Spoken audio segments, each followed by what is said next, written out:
నేను ఈరోజు హాస్పిటల్ నుంచి రావడానికి బాగా లేట్ అవుతుంది. ఈ గ్యాప్ లో నువ్వు ఇంట్లోనే ఉండి పిచ్చి పిచ్చి వేషాలు వేసావే అనుకో,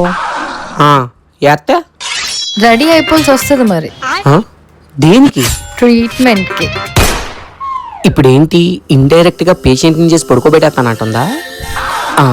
రే మామా, ఆ పిచ్చిది నన్ను ఇంట్లో ఉంచి పిచ్చి పిచ్చి పనులు చేయొద్దనంటదేంట్రా? అదే కదా. అరే మామా, ఎప్పటి నుంచో నిన్ను ఒకటి అడుగుదాం అనుకుంటున్నాను రా. ఏంట్రా అది? చెల్లి చూస్తే మెడికల్, నువ్వేమో మెకానికల్, అసలు మీ ఇద్దరికి లవ్ ఎలా రా? ఇప్పుడు ఏంటి, నా లవ్ స్టోరీ చెప్పాలా? ఖాళీయేగా, చెప్పు. అప్పుడే నా బీటెక్ అయింది, వెంటనే నా ఫ్రెండ్కి బ్రేకప్ కూడా అయింది. రే రే రే రే రే, ఏం మనిషిరా అది? కాలేజ్ అవ్వగానే వదిలేసిందా? వాడుకుందిరా పాపం వాణ్ణి. అది తట్టుకోలేకే మా ఊరు సూసైడ్ అటెంప్ట్ చేసుకున్నాడు. పాయింట్ చూద్దామనే హాస్పిటల్కి వెళ్ళాను.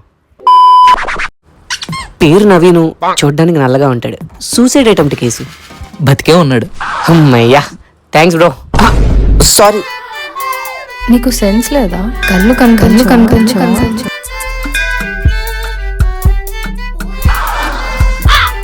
తనని నేను రోజు చూడాలి. అప్పుడు నువ్వు ఇక్కడికి రోజుకో రోగంతో రావాలి. రోగిస్ట్ అనుకుంటుందేమో బ్రో. ప్రేమ అనేది కూడా ఒక రోగమే కదా బ్రో. పాయింటే బ్రో. బ్రో, ఆవిడ మీ మేడమే కదా? ఆవిడికి ఎక్కువగా ఏమంటే ఇష్టం? జబ్బులు. అదేంటి బ్రో? అప్పుడే కదా బ్రో ఆవిడికి ఫీజులు వస్తాయి. అంటే నేను ఇక్కడికి రోజుకో రోగంతో వస్తే చాలన్నమాట మీ మేడం సెట్ అయిపోవడానికి. అంతేగా మరి. డన్.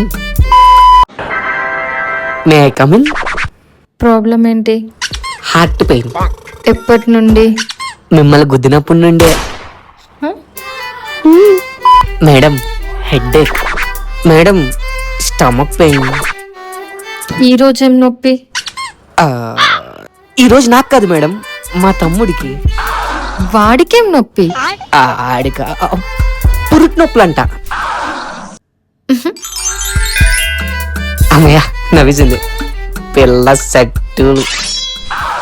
స్టార్టింగ్ లో టార్చర్ గానే ఫీల్ అయింది, తర్వాతే తెగిపోయింది. నీ ఫ్రెండ్ చావు నీ పెళ్లికి వచ్చిందన్నమాట. అంతే. ఒరే, ఇంతకీ ఆడు బతికే ఉన్నాడు రా? బతికే ఉన్నాడులే.